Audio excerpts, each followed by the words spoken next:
Welcome everybody to the webinar of today. The speaker of today is Kostas Steiros, and he's going to talk about modeling the aerodynamics of highly loaded wind turbines. As usual, I introduce the speaker very briefly, and then I leave him the floor. So Dr. Steiros is a lecturer at the Department of Aeronautics at Imperial College London. He acquired his PhD from the same department and subsequently went to the Mechanical and Aerospace Engineering Department of Princeton University for a 2-year postdoc. He was awarded the Best PhD Thesis Prize for the Department of Aeronautics of Imperial in 2017, and Junior Research Fellowship from the same university in 2020. His research so far has focused on the understanding of the physics of the turbulent wake using the combination of laboratory experiments, analytical modeling, and numerical simulations. So it's with great pleasure that we have here today Kostas Steiros, and I stop sharing my screen and I leave him the floor. So Kostas, I stop sharing. You can start sharing your screen. All right. Thank you very much, Francesco, for the kind introduction. So let me share.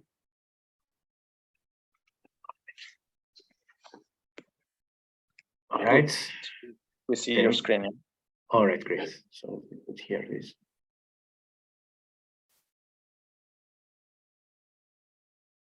All right. So thank you very much again for the introduction. I'm Kostas Steiros, and today I will talk to you about the modeling of the aerodynamics of highly loaded wind turbines. So this is a work that I started while I was a postdoc in Princeton University, working in a group of Marcus Hultmark, and then I continued when I came to Imperial, first as a fellow and then as a lecturer. Okay, so this is the outline of my talk. First, I will talk about the motivation behind these highly loaded turbines, and then I will revise the standard theory that we use in wind energy aerodynamics, wind turbine aerodynamics, the Rankine Froude theory, to make it valid for high loadings. And then I will apply that to improve, in a way, 3 engineering models used in wind energy, and then I will draw the conclusions of this study. Right? So the motivation behind this protocol, of course, is the expansion that we have experienced in wind energy over the last decades. So you can see on the top left corner of this graph, this is the cumulative capacity in gigawatts in the global wind energy sector. You can see that it almost follows an exponential trend, right? And this trend, right now we have a bit more than 800 gigawatts. And this trend is projected to continue beyond 2020 and actually even increase in the rate of additional gigawatts per year. And in this graph here, I have in the black line, this is the existing historical data, right? And the red line is a projection performed by these authors. And so we can see that by the start of 2050, we should have a tenfold increase of wind energy capacity to compared to what we have currently.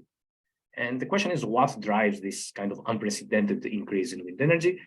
And of course, is climate change. And in more concrete terms, there are some net zero guidelines imposed by or instructed by European Union, the United Kingdom, US, and China for 2050 or 2060. Right, and the idea there is that we need to decrease the greenhouse gases that we emit. For example, this is a graph of the emission of annual gigatons of carbon dioxide, right, globally. And you can see that right now we are currently here. But you see that the trend that we would like to follow is the dashed line, which becomes zero. It crosses the x-axis by 2050. Of course, what we care is the blue and the light blue here, the power and the energy sectors, right? So an unprecedented expansion, right? But how are we going to achieve that? Well, first and foremost, what has happened is that we have increased a lot the wind turbines that we use, right? We used to have quite small wind turbines, especially after the 70s, after the oil crisis that initiated this drive for wind energy from wind power. But now we have this very big growth, and right now we have this kind of huge turbines with huge discs of up to 200 diameter. And this is, of course, because from dimensional grounds, we can find that the power of a wind turbine is proportional to the fifth power of its diameter. So there is a huge incentive there for increasing the size. And of course, apart from increasing the size, we start packing the wind turbines close to each other. We have these wind farms. This is the Horns Rev wind farm off the coast of Denmark, right? And these are gigantic wind turbines again.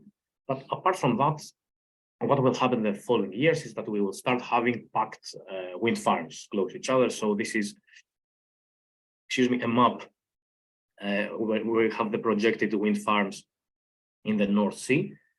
The green colors are wind farms that currently exist, right? That have been constructed, and the other colors are the ones that are either in construction right now, or there are plans for constructing them by 2050.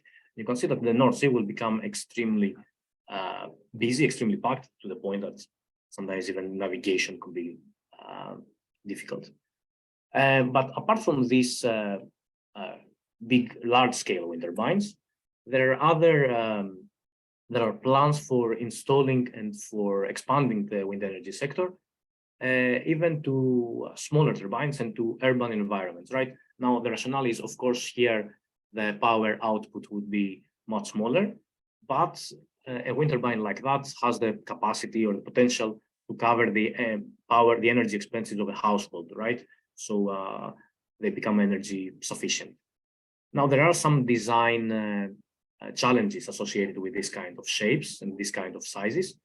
First of all, you can see here we have many bladed turbines, and this is because these turbines have a problem in self-starting, right? So we need more additional torque for them to start rotating. And when they become even smaller, for example, when we have sensors in the field and we want to power them from wind, the resource of wind, we can have these micro turbines, right? We can see here the coin, the size of the coin. And then they can be extremely solid, or they can have blade shapes which do not resemble at all the wind turbines that we are used from the big wind farms. Or we can altogether go to different operation logics behind, rationales behind the turbine. So instead of having horizontal axis wind turbines where the wind is parallel to the axis of rotation, we can have vertical axis ones, like the one here, right? We call them vertical axis wind turbines. And the idea here is that they have some advantages. For example, we do not really care from where the wind comes from. It can come from any direction, and it is very convenient for urban settings, right? Or they can take advantage of the shear produced in the driveways, right? In big roads by the cars. So in that way, we can essentially use the losses of recycle the losses of the cars and to convert them into useful electricity. Now, these kinds of turbines existed since the 70s, right? Since the oil crisis that started this development of wind turbines, but they were completely abandoned, almost completely abandoned, because they were found to be individually less efficient compared to their horizontal axis counterparts, and indeed they are, right? However, apart from these conveniences, for example, the omnidirectionality of the wind, they can, in some cases, be more efficient than horizontal axis wind turbines. And this is what it was recently suggested, first theoretically and then even by laboratory and field experiments, that while, yes, these turbines can be individually less efficient than these, when you cluster them into groups, for example, when we have a cluster wind farm, then their rated power per meter square, per area, can be up to an order of magnitude higher than horizontal axis wind turbines. So suddenly, when we have where we are constrained, we have a constraint of space, suddenly these turbines here, they become very attractive. And actually, I think also in France, they are quite popular. And there are some onshore and offshore sites where we have these kinds of wind farms. Now, the idea here is that when you pack them together, they create these kind of synergistic motions where one induces velocities to the one next to it, so they can be counter-rotating, and essentially two of them together, they increase the group efficiency instead of sabotaging it, as happens in the case of horizontal axle turbines, where when you put them very close together, their efficiency rapidly decreases. All right, so there are a lot of, as you can see, design challenges, or a lot of shapes, sizes that we want to design to have an understanding of. And how do we do that? Well, of course, the first thing that we can think of is to perform detailed simulations, like large jetty simulations, or even smaller runs. And there have been, and particularly in the last years, there have been extensive studies of large jetty simulations in wind turbines and all wind farms here, right? Or we can try to do laboratory experiments. But the problem there, of course, is that we are dealing with huge machines, right? And the Reynolds numbers are huge in the field. So how do you convert that in the laboratory scale? How do you keep dynamic similarity, as we call it? And an idea is to use special wind tunnels where you compress the air and you increase in that way the Reynolds number. And this is, for example, this is a pressure vessel where it's supposed to have it houses inside a wind tunnel. This is, for example, what I designed in Princeton to put inside the wind turbines. But even if we don't use the specialized facilities, if we compromise with using a regular wind tunnel and having orders of magnitude smaller Reynolds number compared to what we have in the field, laboratory experiments are expensive, they are time consuming. And this is, of course, what happens with numerical simulations. They need these detailed simulations, supercomputers, they're very expensive, they take a lot of time. And the industry cannot wait for that. And forgot to say that even field measurements are possible, but these are even more time consuming and even more expensive. So what is the solution then that we can expect from the industry, whether they want to run very quickly, lots of cases for optimization protocols or for design, in their design algorithms? Then the solution there is to use semi-empirical engineering models. And I'm saying semi-empirical because they use a lot of empirically determined coefficients, right, from the database that we have or are still producing. But they also use a big amount of theory in there. So standard basic aerodynamic theory for the modeling of that. And one particular model that, particular theory that is very popular in the wind energy aerodynamics is called the Rankine Froude theory here. Now, this was originally made in the advent of aircraft propellers. So it was called the air screw theory because the propeller was thought as a screw that propels the plane forward. In our case, we don't use it for propellers, we use it for turbines, but the theory is exactly the same. It's a potential flow theory. It's 2D or 1D, as many people can think of it. And essentially, we have a stream tube that loses momentum because of the wind turbine here. And because of that, the stream tube expands to preserve mass. Now, one of the assumptions of this theory is that the wind turbine is essentially the same as a porous disk, right? So it neglects rotation. And this rotation can enter afterwards via semi-empirical means, but this is one of the basic assumptions of this model. And this assumption might seem a bit counterintuitive at first, but there are experiments and there are indications that these two flow fields share a lot of similarities. So it's quite standard theory and it works quite well, right? So now what I have plotted here is this is the drag coefficient versus the porosity factor of a wind turbine or a porous disk. So porosity of 0 means a completely solid disk, completely solid turbine, and porosity of 1 means a turbine which is completely permeable, essentially no turbine at all. And here, what I have plotted is the prediction of this Rankine Froude theory for the drag coefficient, and the squares here are experimental data taken from Graham in the 1970s, and you can see that this Rankine Froude theory is quite good when we consider large porosities, but it fails at low porosity, right? To the point where at zero porosity, a solid disk is predicted to have a zero drag coefficient.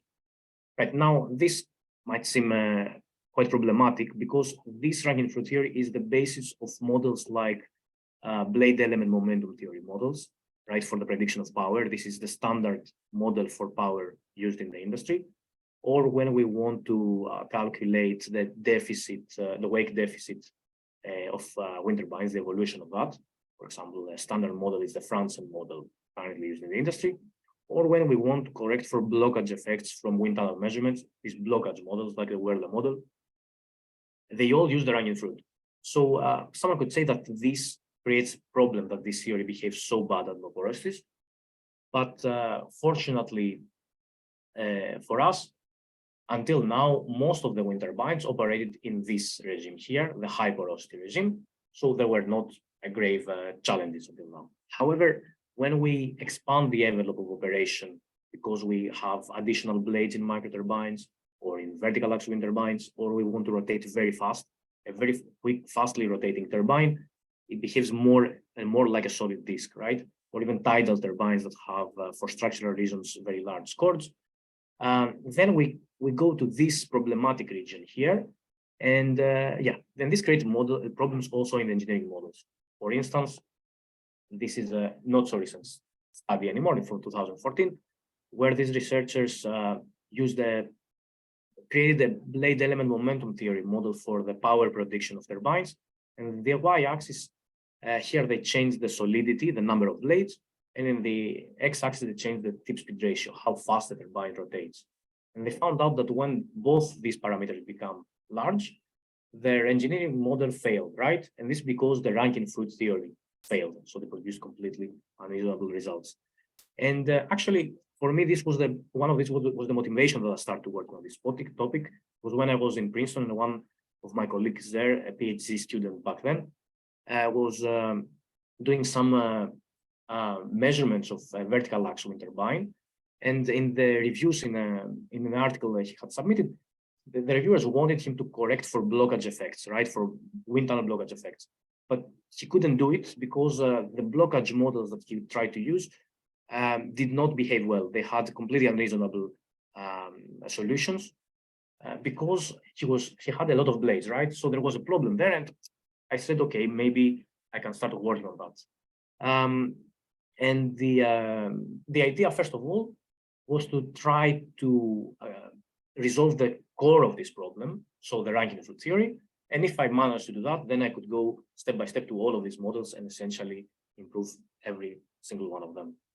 So that's what I will present now. I will present an actuator disk theory for low porosities, for high loaded turbines. So what I will do is I will use the flow representation of Taylor in the 40s, which it's slightly different than Rankine Froude. However, it produces exactly the same results, so it's an identical theory essentially. So Taylor considered a free stream that impinged on a distribution of sources which represent the porous plate, right? So it's a potential flow theory, and because of this impingement, it creates this realistic wake structure here. So Taylor then proceeded to apply what we call Lagalliste theorem in potential flow, and this yielded this black line that we saw before, which of course failed at low porosities, but it's a potential flow theory, and of course Taylor was aware of that. Now there are some let's say mistakes in the theory, not mistakes, some unrealistic assumptions that produce these bad results in the low porosities. And one of these was indicated by Kuhn and James 30 years later in the 70s, where they found out that because of the nature of these sources, in front of them, the free stream is counteracted by the velocity of the sources. So we have a velocity u, but downstream, the velocity of the sources is added to the free stream.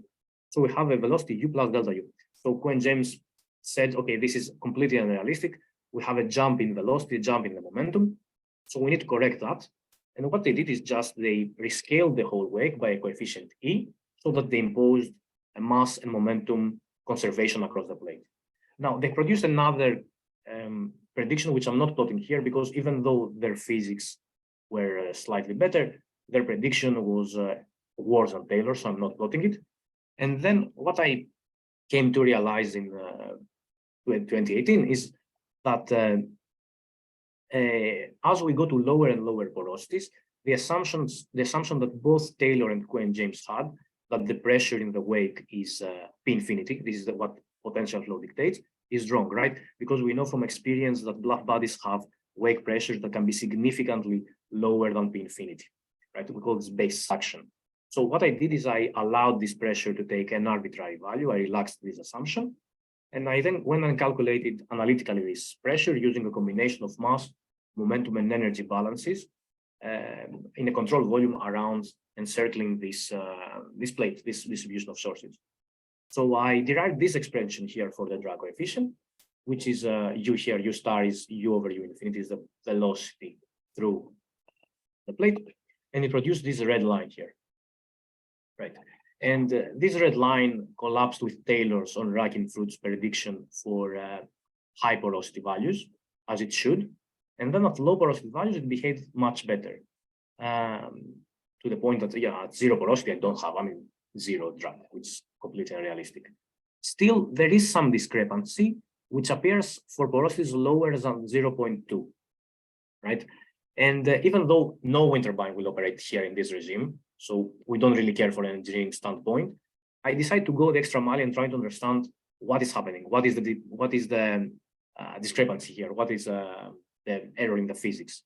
And I realized after seeing a paper of Castro in the 70s that porous plates start developing vortex shedding for porosities lower than 0.2, right? And we know that vortex shedding has the effect of increasing the drag. So this could be the case because this is a potential flow model and it doesn't include vortex shedding in its dynamics.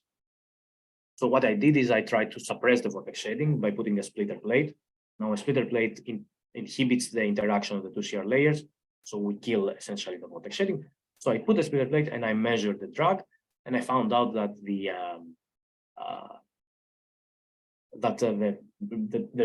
measurements fell on top of my theoretical curve. So yes, indeed, it was vortex shedding that created this discrepancy. All right. So now what I managed to do is have a better prediction for the drag coefficient, but also a better prediction for the local flow velocities, which I'm not writing here, but there are. So I can take these and apply them in a number of engineering models where Rankine Froude is traditionally used, and see if I can get any results, but any better result. So the first model that I will try to improve is called the plate element momentum theory model, and we did it for vertical axe wind turbines. So this model, I will talk very succinctly about it. It's called the double multiple stream tube BM model, right? And the idea here is that we separate it in two parts. One is the momentum theory, which has the so it's a macroscopic approach where we consider that essentially the turbine as a plate, right? We discussed all about it. And then there's a more local viewpoint where we discuss the local aerodynamics of the blades. Essentially, we go to a plate, we find the relative velocity, and from tables, we find the drag and lift coefficients, right? And we solve these in parallel until we have a converged solution of the local flow velocities and of the blades on the turbine. Now, for this momentum theory, of course, we don't have a disk, we have a circle. This is the vertical axe wind turbine from the top. But the idea here, the standard idea, is to resolve each segment of the circle into porous plates and put many of them. That's what we call multiple stream tube. And also it's they put in tandem, so this is double. It's a standard model that has existed in the 70s. So what we did back then, this was in Princeton, we took this model and changed a few lines of code, right? So we changed just all the Rankine Froude theory, its predictions for the new ones I had derived. And then we had another prediction for the power output of this turbine. And to validate if we had any improvement, we went to the lab. We had some, we tested vertical axe wind turbines in the Princeton High Reynolds number test facility and HRTF. So this is a recirculating wind tunnel here, which can reach up to 230 bar and a maximum speed of 12 meters per second at an empty test section. And this gives us the capacity of reaching the Reynolds numbers that exist in the field, right? So we measured the power coefficient of the turbine. This was our metric. And we did a parametric study for various Reynolds numbers, for various tip-speed ratios, here a factor of 5 in tip-speed ratio, how fast the turbine rotates, and also the number of blades. So we had 5, 4, 3, and 2 turbines. And this is a sketch of the experimental apparatus. All right, so let's see now the results. The results are shown here. So here I plot the power coefficient versus the tip-speed ratio, how fast the turbine rotates. And the symbols are the experimental data. The dashed line is the conventional BEM model that exists and that is standard used in the industry. And the novel revised model is the solid line. And you can see that in all cases, either changing the Reynolds number or changing the blade, we have a significant increase in accuracy, right? We can see that the accuracy of the two models is almost identical at low tip-speed ratios. Well, this happens because at low tip-speed ratios, the turbine rotates very slow and the porosity is high, right? So when we go faster and faster, the actual porosity of the turbine decreases, and this is where our model becomes better. It might also be interesting that the models fail at low tip-speed ratios here, for instance, because there are dynamic stall effects where we don't capture with these simplistic models. Okay. So the next model that I try to improve is what we call wake models used in the industry. And this, what I try to do is make a better wake model that would be appropriate for high loaded turbines. So as I told you before, of course, a wind turbine produces a momentum deficit, which slowly recovers as we go downstream. But the question is, how fast does it recover, and where should we position the following wind turbine, right? This is a big question when we do wind farm design by the wind farm, site designers, right? And for that, we need to run, they run this kind of low order models, right? For example, this is Floris. This is a low order model that has been developed. It's open source, that has been developed by Werle. It does exactly that. It runs very quickly. But also proprietary software like Wind Farmer by consultancy by DNV. It does the same. So there is a lot of interest there. Now, these models are quite good, but for, as I said, for low loaded turbines, for high loaded turbines, as I will show, they fail. And this is what I try to do, is I try to create a new model that would be valid basically everywhere. So this is how I create the new model. So first of all, these models are low fidelity, so the physics might not be very strict from a theoretical point of view. They are based on the theory of the self-preserving wakes in the far wake.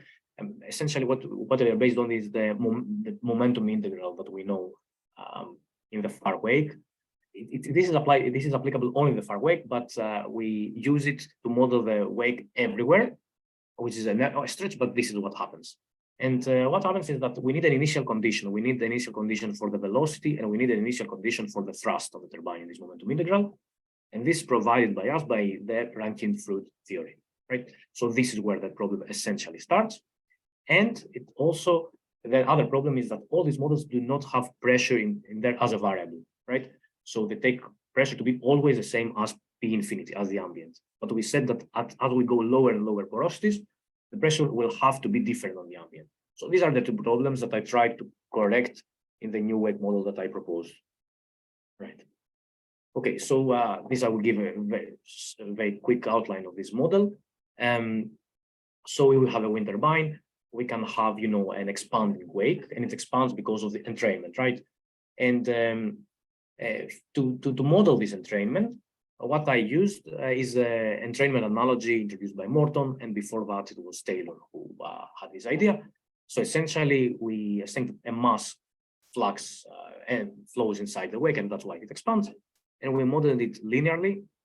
This is the outer minus the wake velocity, and it's proportional to a coefficient T, which is called the entrainment constant. This parameterizes turbulence, and it can be thought similar to the edge viscosity.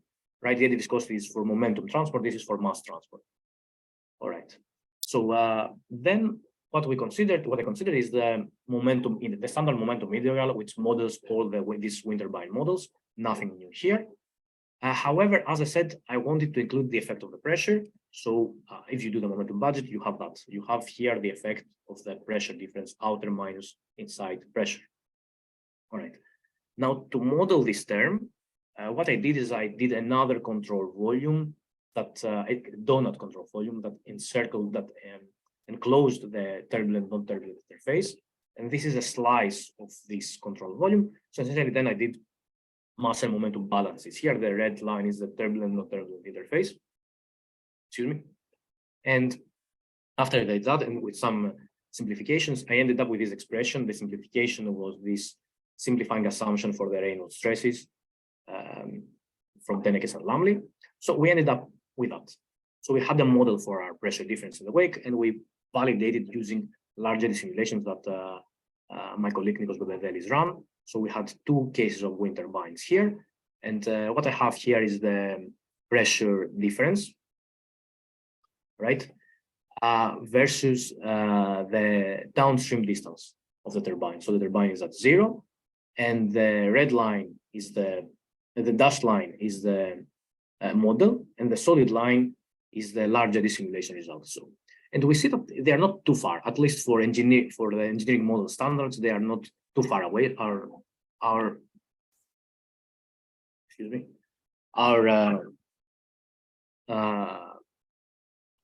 prediction is very close to what was found by the larger simulations.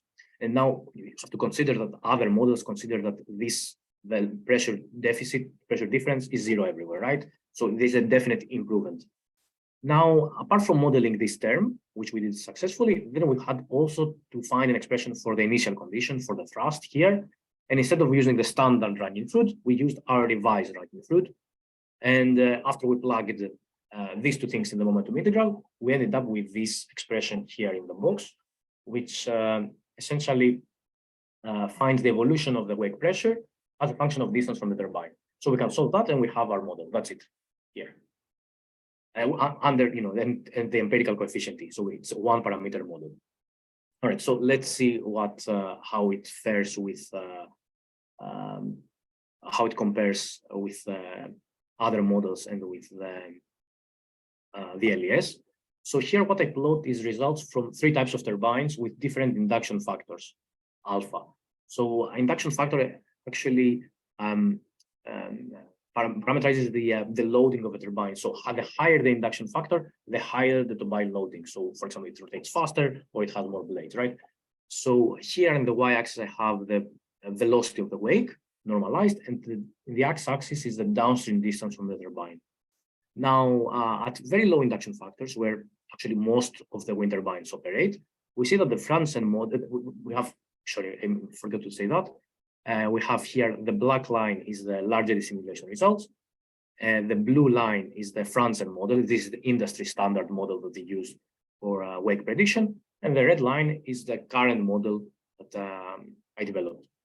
And we see that at low induction factors, the two models coincide, the predictions, and this is expected because at low induction factors, the porosity is very high. The traditional Rankine Froude and the revised Rankine Froude, they are the same, so as expected. However, as we increase the induction factor, we see that the Frandsen model fails, right? Whereas our model continues to be good. And here, I think this was for 5-bladed turbines. So this is something quite non-standard, but at least in the field. But still, you see that here the Frandsen model fails completely. And if we go to even higher even higher induction factors, above 0.5, then the Frandsen model cannot even be plotted because it produces negative or complex numbers. Whereas our theory, our model of theory, continues to behave well. So a good result on the node. Right. Now, the most recent model that I developed, and the final that we'll present today, is a blockage correction model, right? So the idea here is that we do wind tunnel measurements, right, or simulations in the computer, and we have the confining effect of the physical domain, right, of the wall here, or of the numerical domain. And what it does essentially is that we think that we have imposed a free stream of, let's say, 10 meters per second, but in reality, because of this blockage that we impose, because of the wind turbine, the flow accelerates, and we impose another free stream velocity, right, a higher one. We can alleviate this tiny bit by imposing periodic boundary conditions, but still we need large numerical domains to avoid that in simulation. So this has been illustrated very nicely in a recent article by Ross and Polaggi, where they tested experimentally a horizontal axis turbine, you can see here. It was the same turbine tested in two different facilities. One facility that was very large, so the blockage was very small, negligible, and it produced the black line. They measured the black power coefficient, and then they measured in a very highly blocked environment, in a small facility, 35% blockage, the same turbine, and they found that the power coefficient increased a lot, right? So this can create the illusion that, we have created a very efficient turbine, that we can exceed the Betz limit, but no, it's just blockage effects. So what we need to do is create a model that takes this blue data and basically corrects it to the black one. This is a blockage model. And how and how this has been done, it's done 99%. There are many models, but they're all different variations of the Rankine Froude theory. So essentially, we solve again the Rankine Froude theory, but in a confined environment, right? So we do mass and momentum balances here, and the Bernoulli, and we find predictions, but for the confined environment. But we know already that whatever we find for the confined, we then need to transport to the unconfined case. And we know that in the unconfined case, what I presented you before, we have this discrepancy between theory and experimental results, right? So these models will fail when we consider low porosities. So I said, okay, when we can do something better. So what I recently did is quite simple extension of the first model. So essentially, I took this potential flow model that I developed back in 2018, and I applied that using the method of images from potential flow. So essentially, I put different distribution of sources, infinite number of distribution of sources side by side, and essentially this creates the idea of a channel, right, next to so the spacing of the plate is essentially the width of the channel. So then I did exactly the same methodology: mass, momentum conservations, corrections for the wake, base pressure corrections, not corrections, but base pressure calculations. And I ended up with this analytical formula, which is much larger and involves much more algebra, but we ended up with that. And if we take blockage, which is the blockage coefficient, to be 0, we return to the original drag coefficient, so which is consistent. And we also got predictions for the channel velocity or for the wake width, right? So to validate this theory, what we did is experimental.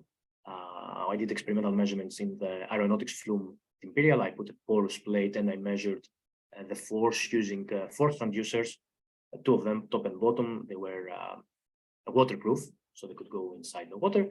But also we performed PAV in the wake, for instance, of the plate, in order to see if the predictions that we got for the distortion of the wake agreed with the experimental results. We also measured the upstream velocity just to see if this blockage that we imposed would have any effect. It didn't significantly, but we just needed to be sure. But we also did the larger simulations of 3 and 6 blade turbines to try to apply this kind of procedure in the correction, because this is what we actually care for a blockage correction model. These are the details of the experiment. All right, so this is just the average flow from 2 cases. This is in the channel. This is a plate. This is a plane of the same porosity but larger width, so more blockage. You can see higher shear here, right? The wake is more squeezed. And here, this is average flow of wind turbines. It's the same wind turbine, but in 2 numerical domains, a large one and a smaller one, right? You can see here again the shear is larger. Okay, so this is the experimental validation. So what I plot here is first the experimental results, drag coefficient versus porosity of the plates, and the different colors are different blockages. And you can see the symbols are the experimental data, and the lines are the theoretical predictions. And you can see it's not too bad, right? We don't capture exactly what happens, but it's a potential flow model. We don't hope to capture turbulence or instabilities that develop, but it's not so bad here. Here is the channel, the normalized channel velocity. Again, we have quite good agreement. As we go to higher and higher blockages, we tend to deviate. I think it is because the shear creates effects that are more important effects due to instabilities that we cannot capture with our potential flow model. And here is the normalized wake width. Again, we can capture it for all cases. And now this is the numerical validation using the large simulation of turbines. Now, here I plot the thrust coefficient versus the tip speed ratio. And this is power coefficient versus tip speed ratio. And the black line here, the black solid line, is the large simulations for high blockage. Now, the blue line is the large simulations for low blockage. So essentially, we have to use now our theory to go from the black line to the blue line. And to do that, we use two models. First of all, we use the standard, the model that works best actually in the literature. It's the Barnes-Welcome model, and it's the dotted line. But we also used our model, which is the dashed line, right? The new model. And you can see that initially the two corrections coincide. They are exactly the same at low tip speed ratios, at low rotational speed. And this is, again, this happens because at low rotational speeds, the porosity of the wind turbine is high. So this model, the Rankine Froude is good there. However, as we go to higher and higher tip speed ratios, we see that a deviation between the two corrections. The dashed line, so our model behaves quite well and it converges here with the numerical predictions, with what it should, with almost no blockage. Whereas the dotted case, the Barnes-Welcome, increasingly deviates from the correct solution. So yes, for high load turbines, also this blockage correction model works quite well. Okay, so this essentially now will just say very briefly the conclusions of this talk. So first of all, I just what I did, I presented a revised version of the Rankine Froude Taylor theory for porous plates, which is valid even at low porosity turbines and plates right here. And then having that here, I could apply it to different engineering models to improve them for high load turbines. So a BM model for the power prediction of turbines, wake velocity model for the momentum deficit evolution that we use in the wind farm design, and then a blockage correction model for experimental correction measurements when we do wind tunnel measurements of wind turbines. So these are the references where all these are described in more detail. And I would like to give many thanks to the people that have worked in Princeton, in the group of Marcus Holzmark, but also to colleagues here at Imperial that helped me with the numerical and some experimental results that I did. So yeah, that was me. Thank you very much. So thank you, Kostas, for the very detailed presentation. So I would say we can open the stage for the floor for questions. So whoever has a question, just feel free to unmute your mic and ask the question.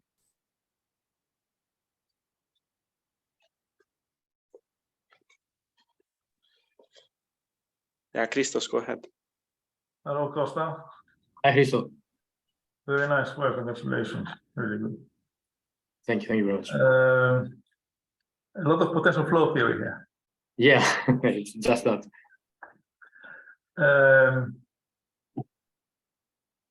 In what ways do you think that some understanding of turbines could improve what you've done? Right. This is a question that also Steiros Stavularis asked me when I presented in Ottawa. How can we? So there are ways, right? For these BEM models, there have been so much time around that anything you input in turbines will completely change the model that they use. So I would not have any hope there. However, for the second model, definitely here, these models here, they suffer from insufficient description of the turbulent dynamics. As I told you, they just take the far wake, the asymptotically far wake physics of the self-preserving wake. Let's say that we know that it should be there, I don't know, like tens of diameters, at least in a wind turbine setting, and they apply it even at 5, 3, 2 diameters. So it's completely unreasonable, and that's why they put a lot of case-specific coefficients for the wake expansion, for the AD coefficient, for the turbulence entrainment coefficients, and so on and so forth. So my understanding is that because what we really care is not the 20 diameters downstream. We don't care about so much. We care about the 3 to 8, 10 diameters. Yeah. And here we are still in the transition from the initial potential flow description of the flow to the far wake. And then it's kind of a transient regime. And this is a regime that has not, in my knowledge, been modeled anywhere. And this is what we want. But so there's some understanding of the evolving turbulence could produce a model that is a way more universal and way more accurate than we currently have. And it could find also application in, could find actually in industrial interest, because these things are actually used. And so this is the biggest one because of its industrial relevance. And the other thing is the blockage correction model. This is something that I'm trying to work on a bit right now. As I told you, this is a potential flow model. So in a way, you cannot hope that it's, captures all the dynamics. And what the dynamics become a bit more intense when you go to higher blockages, because as you can see here, the shear becomes very large. And my suspicion is that we have the development of very intense instabilities that enhance the mixing between the wake and the outer flow and ruin our potential flow modeling. And that is why one of the reasons that I started here, for example, at quite good accuracy. And as I go to higher and higher blockages, I start to depart significantly, right? So this is another thing where turbulence could give us some idea how to implement, to increase the accuracy of these models. Yeah. I mean, to start with the first answer to the question, you mentioned your wake model. Yeah. But the wake model does seem to work quite well in this near wake region. Well, kind of well. Yeah, it's kind of well. So if someone is happy with this, then yeah. I mean, it's not bad. It gives you, it tells you that it's 0.6 and it is not 0.1, and that's what we currently use, but it's not ideal. And these models here, they have an empirical coefficient, and it is E, right? Which it's kept constant among the models, to be fair, and that's why we collapse here. But it has a value that essentially, it couples a lot of the dynamics, right? If someone could, I'm sure that if someone went experimentally and measured E, it will be different. But here we use they use traditionally, we need to see other coefficients that probably correct for other effects as well. Yeah, actually, E varies with X normally, if you want to be exact about it, but it doesn't matter much to you. But yes, I mean, for the accuracy of these models, it doesn't. But if we could have a theory that could give us the evolution of E, for example, or other effects that are not included, and that would not significantly increase the cost of these models, this would be highly desirable by these companies, or by these methodologies. I mean, if you go further downstream, you can find, well, there may be cases where the E varies with X depending on an energy balance. Did you use an energy balance for this model? No, it's no. Okay, only momentum balance. Momentum and mass balances. Yeah, this is what I did. So, do you think the energy balance would help in any way? If the entrainment was to also have dependence in X? Yes, I mean, it's one more constraint the energy balance. The thing is that can we model all this? I mean, even for example, even in the pressure term here that I included, I made a lot of they didn't include it because I did some analysis and I did some simplifications to end up to that, right? So every term that you increase, then you have some unknowns that you need to model, and if we put the energy balance, I'm not sure that all these additional terms we could have reasonable models that would add something, to be honest. But yeah, if we could have another constraint, possibly we could. For example, we have the unknown of E, right? If we had an additional constraint, in principle, we could also model E and not having been empirical. Yeah, exactly. Yeah. I will ask one quick last question because I just want. You mentioned the Castro's 71 work. Yeah. And you said that when you cross 0.2 porosity, that's the crossing for shedding. It's a quite sudden crossing, right? Or is it shedding on one side, no shedding on the other? Yeah. What happens according to Castro and in subsequent measurements, you can see here also a change of the slope. Okay, now I have drawn the theoretical line, so you can see it perhaps more clearly. But it seems to want to follow this line, but suddenly it deviates, right? So it is a sudden transition.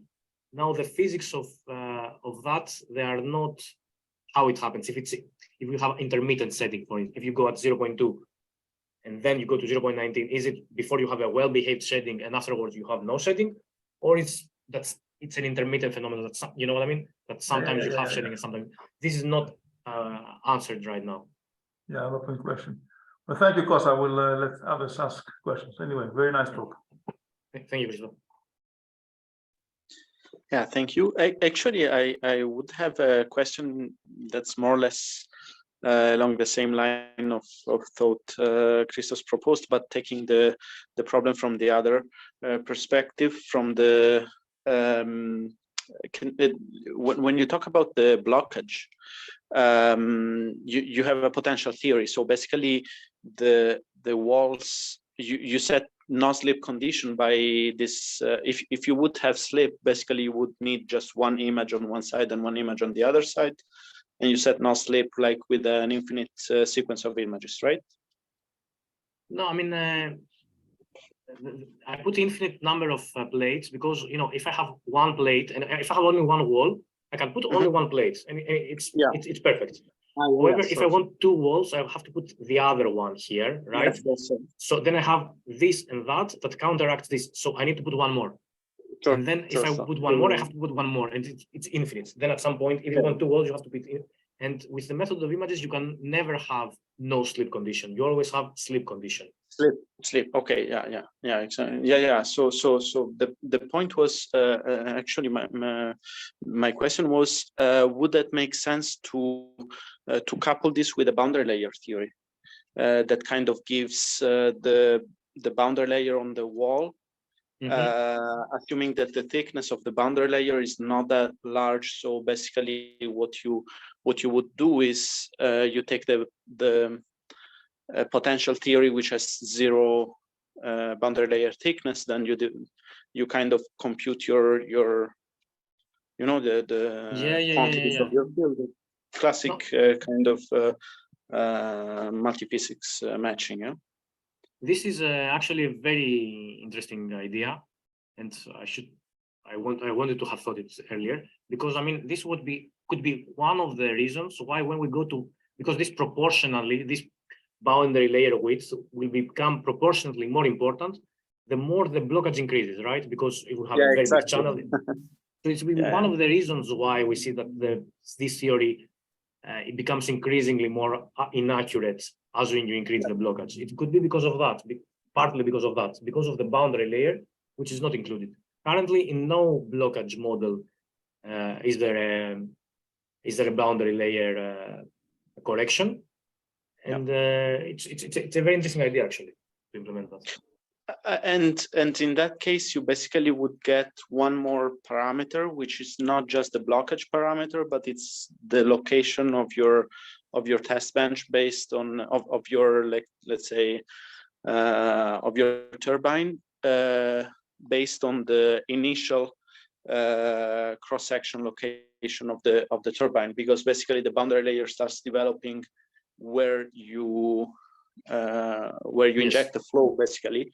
So that would give you somehow additional correction that takes into account the relative position of the wind turbine with respect to the inlet of the test section. So. Exactly. You're right, and the position then of the turbine with respect to the inlet, and also sometimes you want to correct the wake, right? Because we talked about the wake, but then even the wake you will need to correct, because the wake expands and can have blockage effects. These do not exist right now. This is something that I wanted to start working at some point when I have more time. So the more you go downstream, the more this boundary layer effect will become important, and the more you need to increase this in implementing the correction. And essentially it's also like, I mean, where I was thinking to a connection with the question of Christos before, because turbulence may affect also, will affect the interaction with the boundary layer at the cavity walls, at the test case walls, because after the wake somehow has developed, then basically the strong interaction with the boundary layer may induce some let's say distortion of distortion of the fluid dynamics. Even some instabilities in the boundary layer, because it's I expect that at a certain point you may get some sort of bypass transition, because the flow is rotating and the boundary layer sees a sliding condition at the turbulent non-turbulent interface kind of thing. So well, that's these are very good ideas, and actually I'm not aware of anyone who has done this. They have kept the simplicity of the complexity actually to the absolute minimum. But these are valid ideas to try, because there's a problem, you need very large facilities to try to keep the blockage as small as possible, because these models, they're not good enough. So if you could make them better, you could have larger wind turbines in the wind tunnel. Yes. That would be really an analytical transformation from experimental data in wind turbines to actual applications, definitely. Okay, so let's see if there is someone else who would like to ask a question. Just once again, feel free to unmute your mic and ask the question, or you can write in the chat and I can report the question.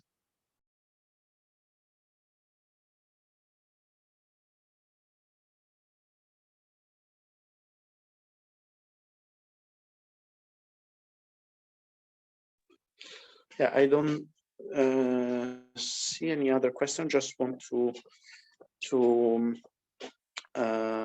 make sure that in the chat there is no one who asks. No, I don't see any question reported in the chat. So I can I ask you a very quick one, just to out of curiosity. So this theory, as far as I understand, but correct me if I'm wrong, considers deals with porous medium, with the blades like porous medium which is uniform, except for the theory in which you considered multiple porous media, right? Now, in the case in which the blades would be somehow would have kind of a tilting angle or a if you have an adjustment of the axis of the turbine, because sometimes like you have turbines that adjust their axis, right? Dynamically, I mean. Would this theory, like potential theory, technically speaking, can be time dependent, but does it capture the time scale of the flow, or that time scale of adjustment of the flow is more like related to turbulence dynamics rather than a mean potential wake theory? So you're referring to this yawing of turbines, this wake steering, when instead of having perpendicular, you have it like that, the turbine. This is what you're referring to. Yeah, but you change it dynamically, for example. If you change it dynamically, you get like a characteristic time of adjustment, right? Right. And does the wake in the potential theory is expected to respond with the correct time scale, or there is something else which is? I mean, for this particular framework, I mean, there is no time-dependent term, right? It's everything is time invariant. So if I change, there would not be response dynamics. There would not be a time-dependent term. I think there were some people that tried to, because this is a problem. I mean, this is an issue. There have been, I discussed about these wake models, and also in Flores here. Where is it?